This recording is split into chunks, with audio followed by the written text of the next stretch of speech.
Oh, it's been a long time. Hello everyone, was Water Blue Game 42. Oh, but let's go with the new. It's been a long time. Need to talk about a few things of why I've been gone. It's just been life, been crazy, and such. But let's not dwell on the past. I really don't, but please call me Scary DM Lady. Pleasure to see you all. Today, I wish to bring you a new Let's Play. It's from a long time coming. For the King. It's been a game that I've been introduced for some time. And it was thankfully introduced to me by a good friend of mine. And I played quite a bit of it in very extensive amount. This game is very open, sandbox. It kind of feels like almost like a Dungeons and Dragons adventure unfolding before your very own eyes. Everything's randomized with many different options and outcomes. However, I need to point out that this isn't a fresh save. For the lore store, here you can buy many things from here. Cosmetic, but you can also buy other encounters. I have bought a few things. If I knew that I would enjoy this game as much as I did, probably wouldn't have. But so I'll have a few things that starting out you won't. But as you progress through the adventures, you're able to get these lore books to spend at this lore store to obtain more. Once we get to that, I'll explain in more detail. But for now, let's just jump right in. So there are many different options. There is For the King is the more story-driven adventure of all of them. Then there's the Frost adventure. We go through the deep frosts, and you fight along through it. Some say the easiest. There's also Into the Deep, which is a grand sea adventure on the high seas waiting for you, and actually one of my favorite ones. And Dungeon Crawl being one of the last kind of big adventures that have you going through multiple dungeons in the lands of Faerûn, as they call it, traveling through. Today, though, we're going to be doing For the King. And Journey Apprentice, there's different difficulties. Apprentice is the easy mode, Journeyman is the normal, and Master is the hard mode. Apprentice, in my opinion, is way too easy. In my opinion, it's way too easy. Journeyman, on the other hand, I like. It's a good getting it going. Just do note, death is a thing in this game. Don't come in. One thing you need to know coming in this game is that you most likely won't succeed the first time. Well, let's get together and figure out what our party's gonna be. Let's go.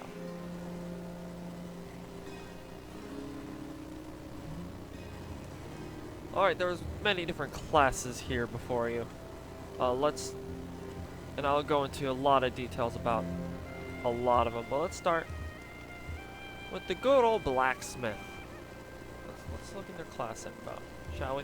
The blacksmith is the tank. They're the absolute tank. They have the highest vitality out of everyone. I should probably go over each of the stats here. Muscle is for strength, heart is for vitality, the brain is for intellect. The eye is for awareness, the juggling is for talent, and that sprinting man is for speed. There's many different things. Speed affects how much turns you have in combat. But also determines movement speed on land. Talent is, usually for bards, also it's usually for the minstrels and buskers, which we'll get into. But also blacksmith has high talent. It can be used for disarming traps a lot, along with awareness, but they are a bit more about it.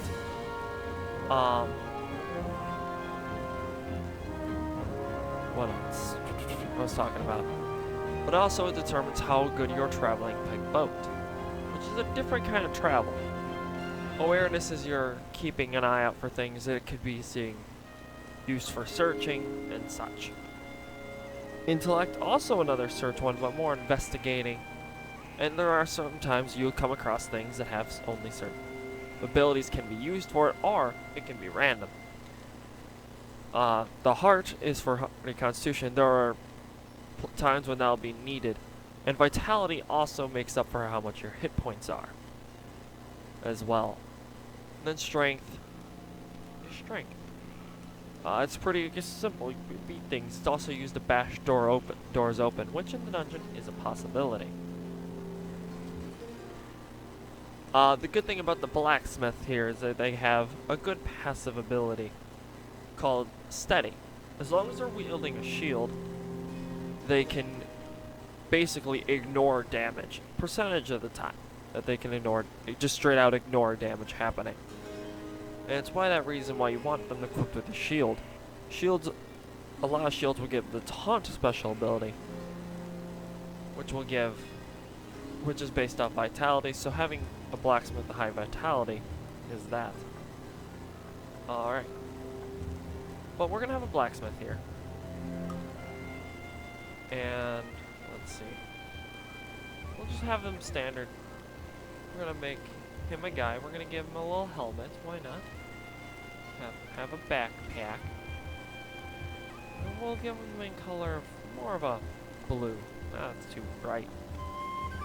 More like no.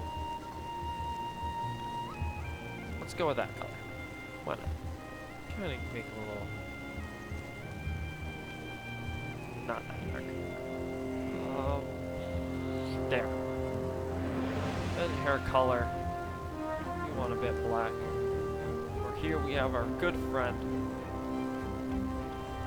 Cavil the Blacksmith. I will be going over every class, of course. The other class we're going to talk today and have in our is the Scholar. The Scholar is a high intelligent class. They mainly go across using magic. Their passive skill Refocus means that every so often they seem to get it often a lot, or they can just gain a focus back. I'll explain what focus does more when we get into the game, of course. But yeah, their three good stats are speed, talent, and intelligence. And a pretty good awareness, but not too much. But they have a pretty bad strength, and vitality's not their biggest thing. But yeah, let's have today a Scholar here. Of many varieties. Let's give them the pelt.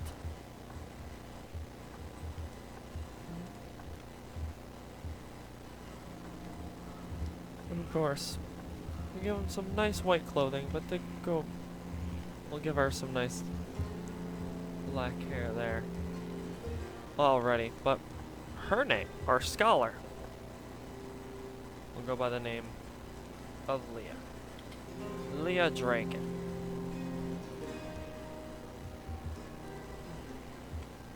And last but not least, let's talk about our good friend, the Hunter. The Hunter is beyond far a grand class. The Hunter is fast, precise, and watchful. They're skilled at avoiding danger while traveling no matter overland or underground. They hit with deadly accuracy in combat. However, their highest stat is awareness and speed. With talent, kind of bringing up the rear, but by a long shot. Most likely your Hunter is going to be going multiple times in a round. They have the skills Elite Sneak, which means they can sneak by enemies very easily. It'll be one less for them. The same with Elite Trap Evasion, they can evade traps with ease as well. There are two passive skills, which is a bit different, but each with their own one. One of them is Energy Boost. While moving, they could get an extra set of movement, which means he's most likely going to get far away from the party. But his weapon of choice will make up for that. A passive skill, Cold Shot. Do note, whenever the Hunter uses a bow, if he uses no focus, he could just, and gets a perfect, he could just auto crit. As long as he doesn't use focus, of course. Good thing he starts with a hunting bow, of course. Because the downside of the Hunter is that he's only really going to be useful with bows. Don't want to give him much else. He's not that flexible with weaponry like our other two friends are going to be a bit. But they need a bow. Now, we got our good friend here, Mr. Hunter. Let's give him a little customizability here. Let's keep him in the traditional clothing. We ignore the party hat. We keep him in the standard helmet. Move you to the backpack, which includes a little quiver. Skin tone we're gonna make a bit on this side of life. Yeah. And then hair color we're gonna make a bit on that side, which is fine. The main color though, I don't like black. Let's go for like a darker green. To kind of make him stand out just a little bit more here and there. Alright, I spent long enough on this intro, but we need a name for him. I think no better name than good old Leo. Shall we? The Grand Adventure of Cavalia the Drake, and I realize I only gave her. Let me fix this. I'm not gonna just shy away and give one person a last name and not the others.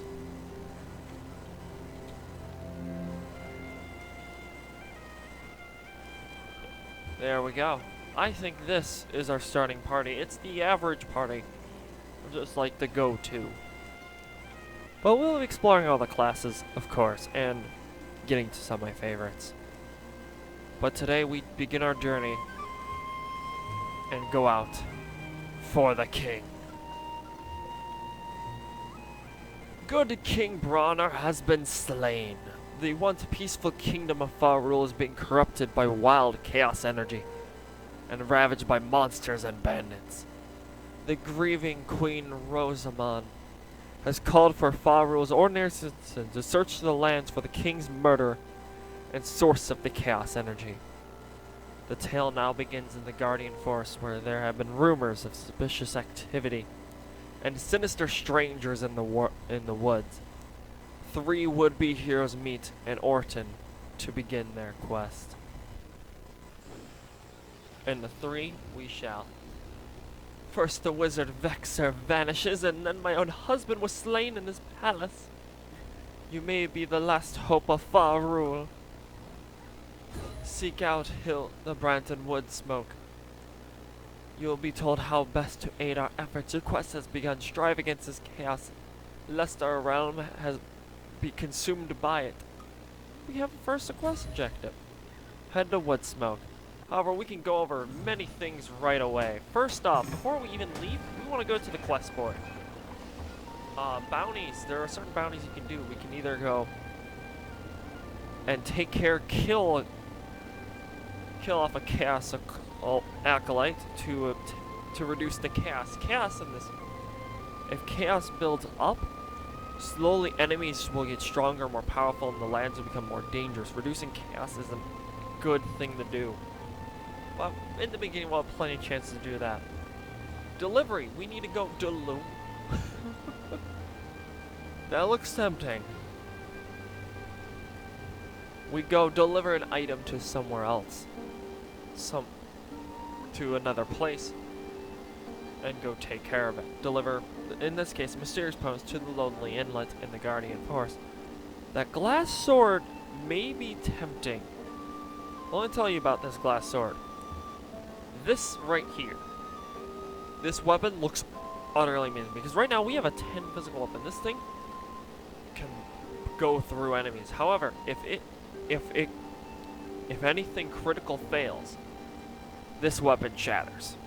And since it only is 1, it has a pretty good chance of failing, unless our strength is high enough to guarantee it. Even then, it's hard. And this means we cannot focus on it, which in combat I'll explain. It becomes more relevant for you to see.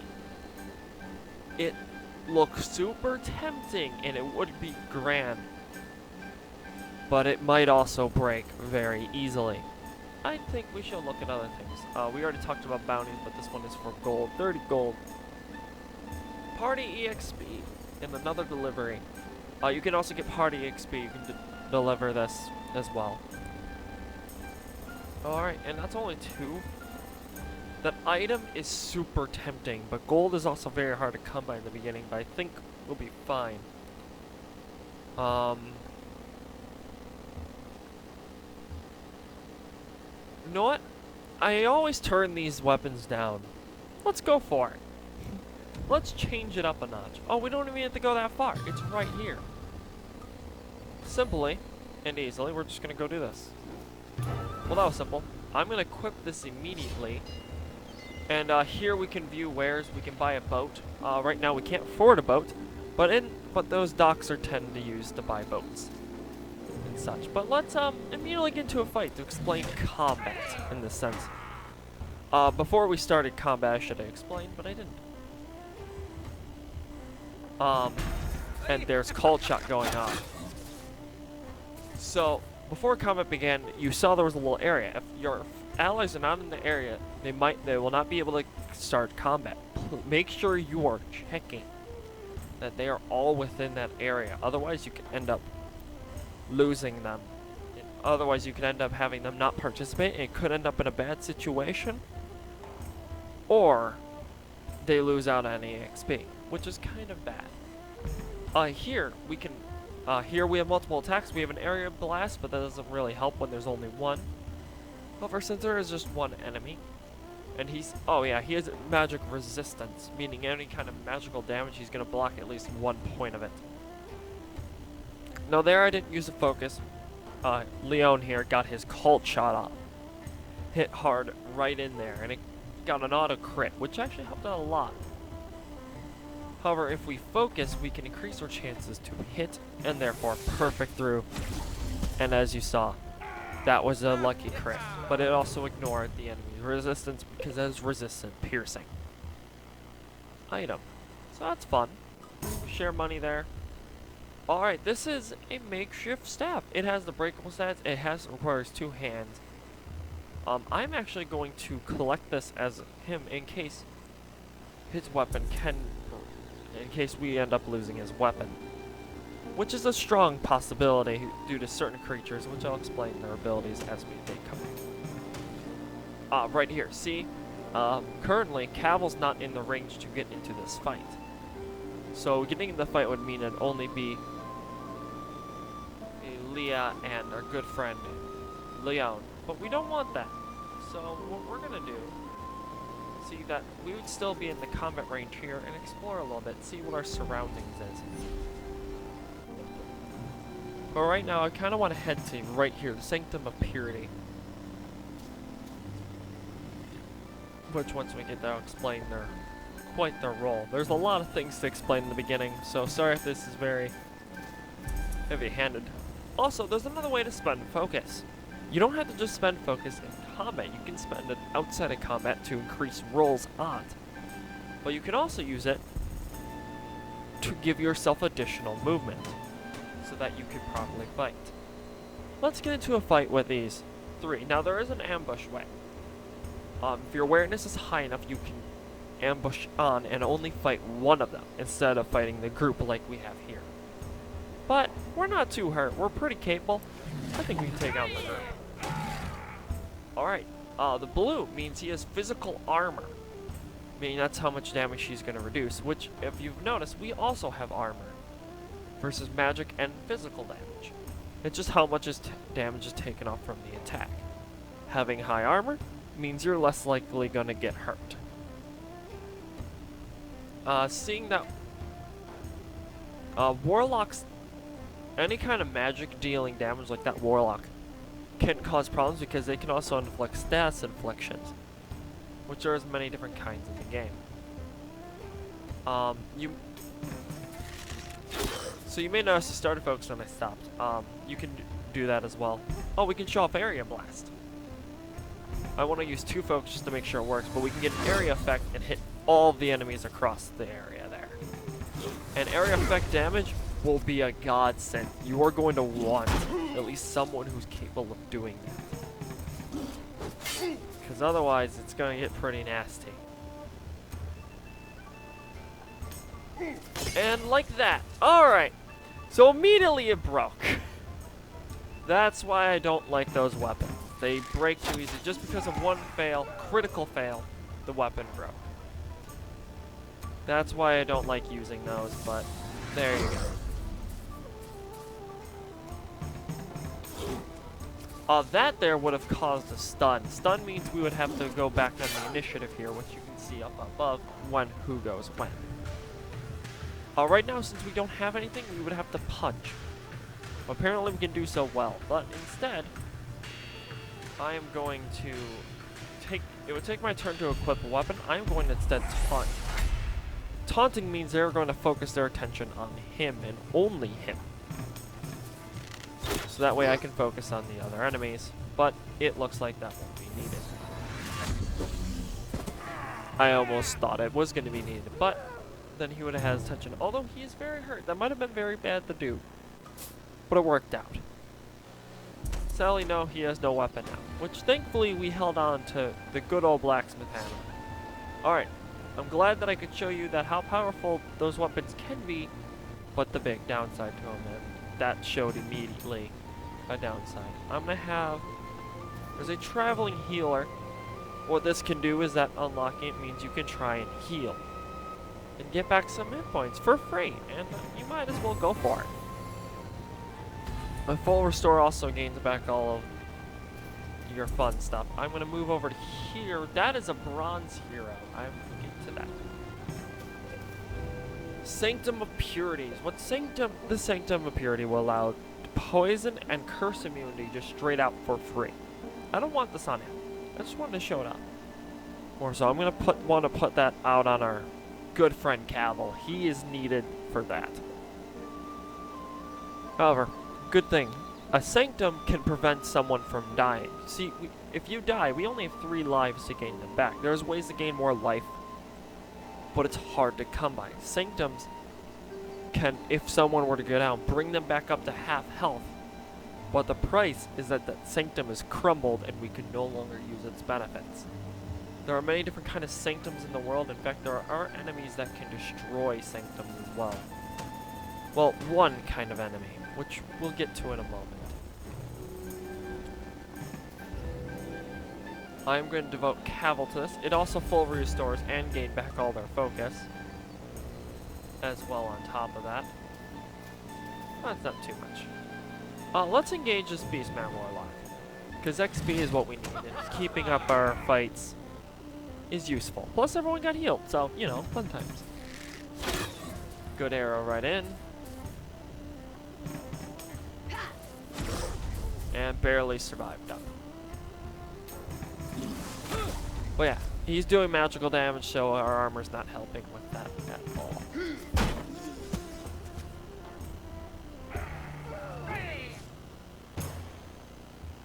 Alright, something that I should be doing with the Scholar, but I'm not because I'm just so used to not. Oh!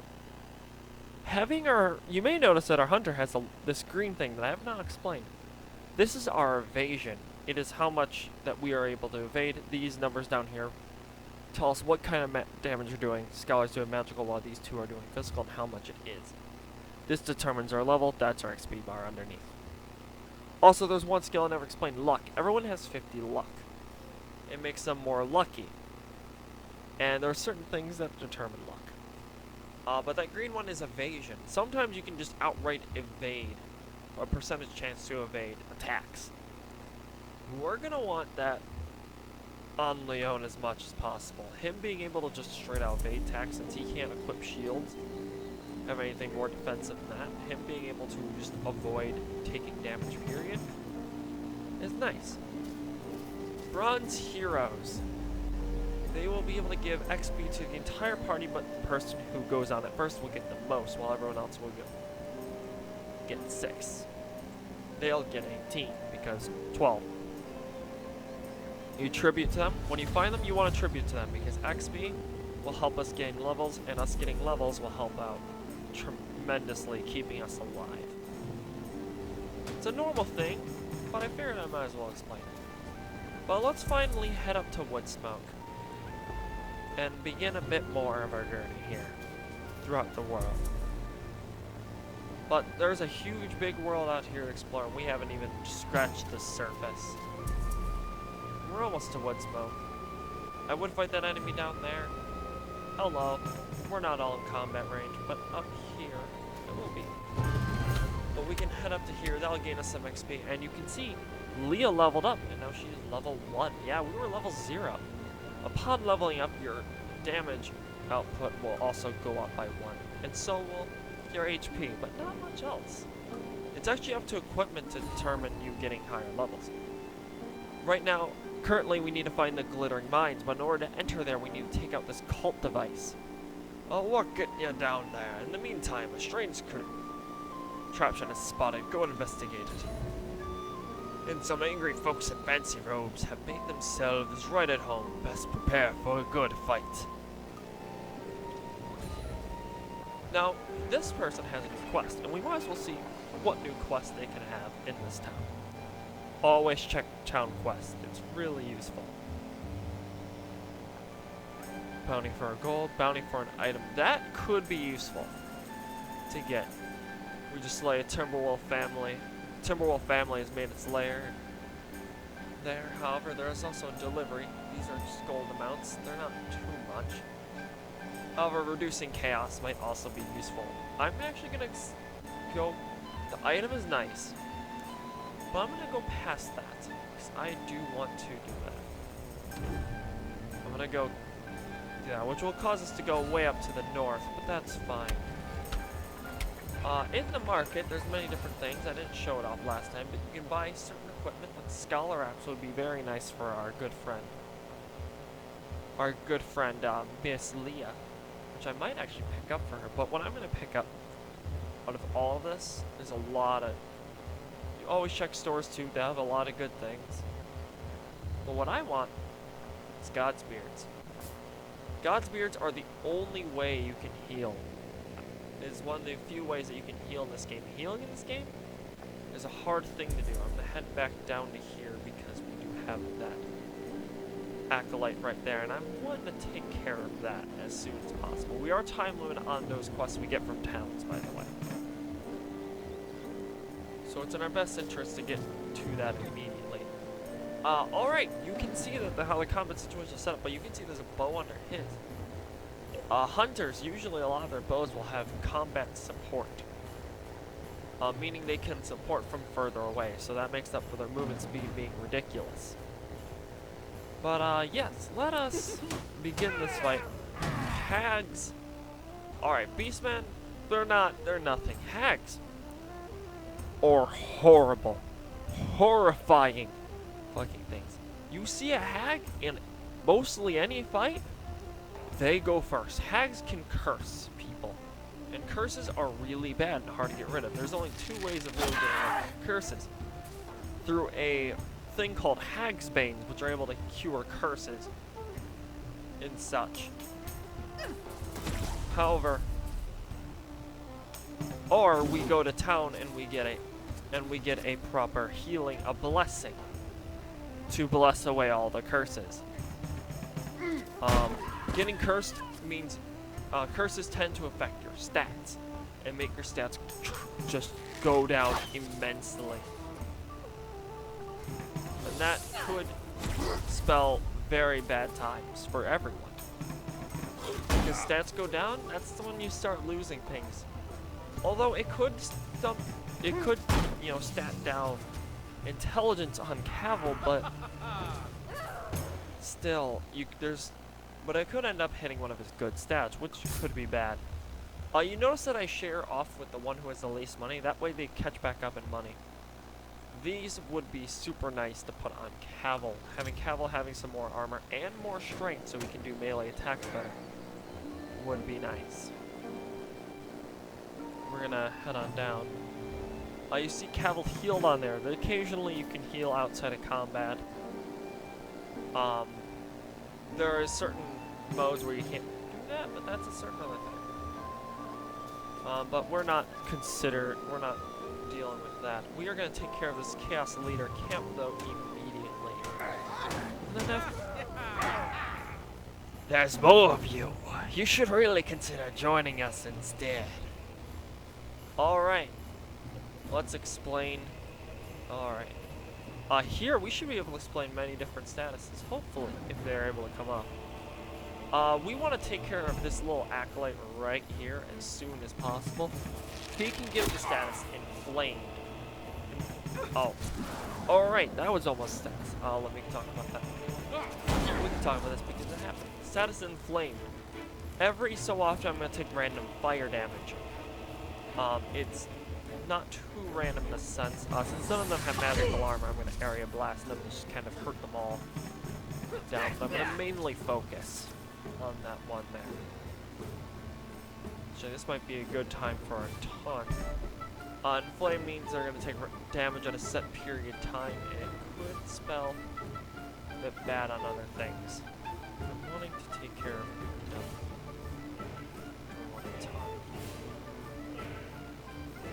I'm a taunt. Trying to keep it focused on Cavil and no one else. Because Cavil has good armor now. And like that you saw, I just took damage. But yeah, take frequent light damage. It happens a lot, but it's light, but it adds up over time. That one tried inflicting bleed. Bleed is like inflamed, but instead of, you know, frequent, it's infrequent, but it's huge amount of damage. By huge, I mean a lot. You can take, it can range from like, it's a percentage of your health. It could range from, 5% to almost 25% of your health. And it could get nasty really quick. Bleed is bad. But those are two statuses that go away after combat, thankfully. We'll probably see them all. But yeah, those ones are the worst. I am actually going to focus and try to pierce armor. Try to get through that one's armor quick here. And last but not least, go for a magical surge and finish him off. That fight could have gone a little better, but it went well enough. Books of lore. You can throughout the land and you can use it to unlock. You can find these throughout by completing story objectives or finding certain treasures in random caves. By obtaining those, you end up having a bit more. You're able to unlock more things. This right here is quite a nice bow. It has skill range, and bows tend to have this ability to damage against flying creatures such as crows, which we'll see, and you'll see why they're annoying. But yes, we'll equip this because that'll be better. A burnt tome. This is nice. This can cause the inflamed status and give us burn immunity. So there's immunity to inflamed. But it also has ranged damage as well, so that's pretty nice. I'm going to equip that up. It also gives us bonus damage against ice creatures. But with one chaos reduced out of that, and a few of us gaining a level, we all made to level 1 and our journey began. I say we head on up towards the cult device and then go take out that side quest up here next time. And maybe we can even head into the Glittering Mines. See you guys then, and take care. Farewell.